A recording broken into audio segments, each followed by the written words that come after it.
Friends, आज हम पढ़ रहे हैं हिंदी रीडर का पाठ 14 मध्य प्रदेश के मेले। कल हमने इस लेसन में एक पत्र लेखन के अनुसार देखा कि एक मित्र दूसरे मित्र को पत्र लिख रहा है, अपने मेले में घूमने के लिए उसे आमंत्रित कर रहा है कि आओ और हमारे साथ इस मेले का सुख आनंद लो, है ना। इस तरह से उसने पूरा विवरण उस पत्र में बताया है। आज हम उसके आगे का करेंगे, जिसमें है शब्दार्थ, नए शब्द।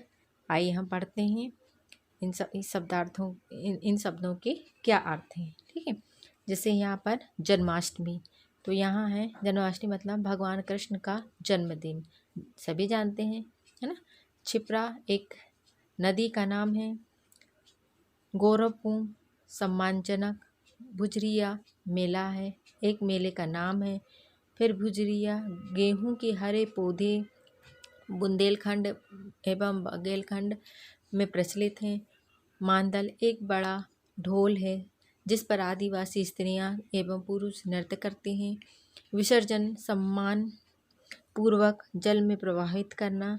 विस्तृत क्षेत्र मतलब बड़ा क्षेत्र। आइए अनुभव विस्तार देखेंगे।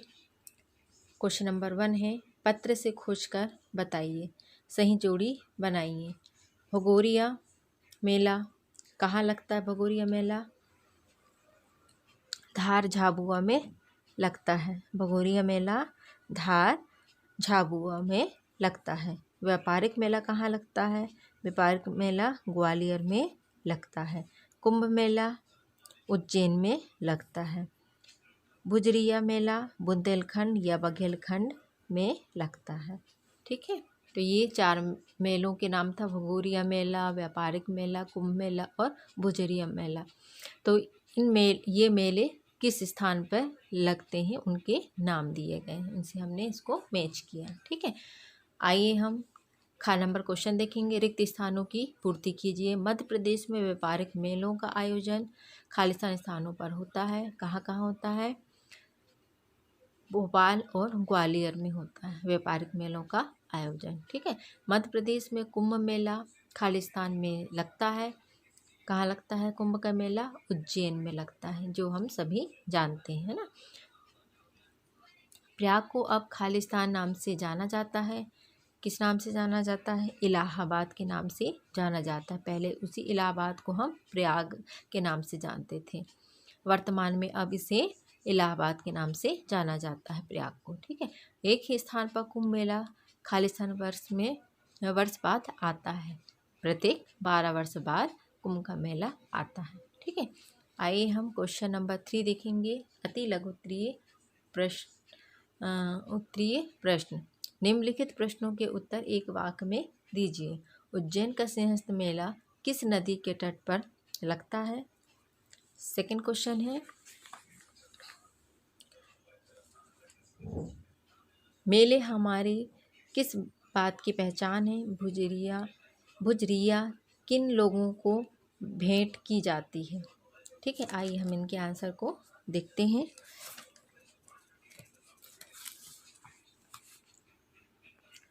पहला क्वेश्चन, उज्जैन का सिंहस्थ मेला किस नदी के तट पर लगता है? क्षिप्रा नदी के तट पर उज्जैन का सिंहस्थ मेला लगता है। सेकंड क्वेश्चन है, मेले हमारी किस बात की पहचान है? मेले हमारी संस्कृति की पहचान है। किसकी पहचान है? संस्कृति की पहचान है। भुजरिया किन लोगों को भेंट की जाती है? आत्मीय जनों को भेंट की जाती है। आइए क्वेश्चन नंबर 3 देखेंगे। अति लघुत्तरीय प्रश्न। कुंभ का मेला कहाँ कहाँ लगते हैं? तो इसका आंसर है हरिद्वार, प्रयाग, जिसे अभी इलाहाबाद के नाम से जाना जाता है। फिर तीसरा है उज्जैन और नासिक, चौथा है नासिक। तो 4 जगह में कुंभ का मेले का आयोजन होता है। मेलों की उपयोगिता क्या है?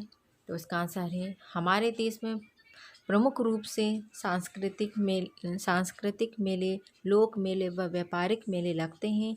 सांस्कृतिक मेलों के अंतर्गत विभिन्न धर्म एवं संप्रदाय के अपने अपने मेले लगते हैं। और विभिन्न प्रांतों के क्षेत्र के आधार पर लोक मेलों का आयोजन होता है। इस तरह से मेलों की उपयोगिता होती है। फिर 3rd नंबर क्वेश्चन है, भगोरिया मेले के बारे में लिखिए। अब क्या होता है भगोरिया मेला? आदिवासी अंचल विशेषकर धार झाबुआ जिले में भगोरिया मेला बहुत प्रसिद्ध है। होली से पहले लगने वाले इन मेलों में आदिवासी स्त्री पुरुष खूब सज धज कर आते हैं। इन मेलों में मांदल या बड़ा ढोल बजाकर समूह में नृत्य करते हैं और अपने जीवन साथी का चयन करते हैं। इन मेलों को देखने दूर दूर से लोग आते हैं। तो ये था भगोरिया मेले के बारे में जानकारी। ठीक है। अब क्वेश्चन नंबर 4 है, कुंभ मेलों में श्रद्धालुओं को क्या क्या लाभ मिलता है?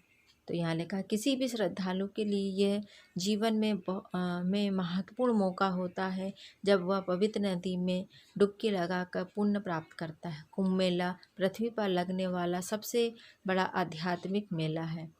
ठीक है। यह प्रत्येक 12 वर्ष बाद आयोजित किया जाता है। तो यही है कि इससे यही लाभ मिलता है कि श्रद्धालुओं को पवित्र नदियों में स्नान करने का मौका मिलता है, जप ताप करने का मौका मिलता है, अपने प्रवचन देने का मौका मिलता है। ठीक है। इससे यही लाभ उन्हें मिलता है। नेक्स्ट क्वेश्चन देखेंगे, भाषा की बात। कुंभ मेला। तो यहाँ पर कुंभ मेले के बारे में बताया गया है कि मेलों में देश भर के सभी संप्रदाय के प्रसिद्ध महात्माओं, संतों, आचार्यों और विद्वानों के विचार उपदेश सुनने का अवसर मिलता है। मेलों में आयोजन होते हैं, उनसे बच्चे, स्त्रियां, वृद्धों और युवाओं सभी का मनोरंजन होता है। उपरोक्त रेखांकित अंशों को ध्यानपूर्वक पढ़ें। यहाँ आत्मा और परमात्मा, संत और संतों, आचार्य से आचार्यों, विद्वान से विद्वानों शब्द की रचना हुई है। इसी तरह मेला से मेलों, बच्चा से बच्चों, और स्त्री से स्त्रियों, वृद्ध से वृद्धों और युवा से युवाओं शब्द का निर्माण हुआ है। दी गई तालिका में रेखांकित और अंशों को समझें। जैसे एक वचन है, यहाँ बहुवचन है। महात्मा, महात्माओं, संत, संतों, आचार्य, आचार्यों, विद्वान, विद्वानों, मेला, मेलों, वृद्ध, वृद्धों, युवा, युवाओं। तो आपका आज का होमवर्क है कि आप इन प्रश्नों के उत्तर अपने कॉपी में नोट करेंगे। Okay, bye bye student.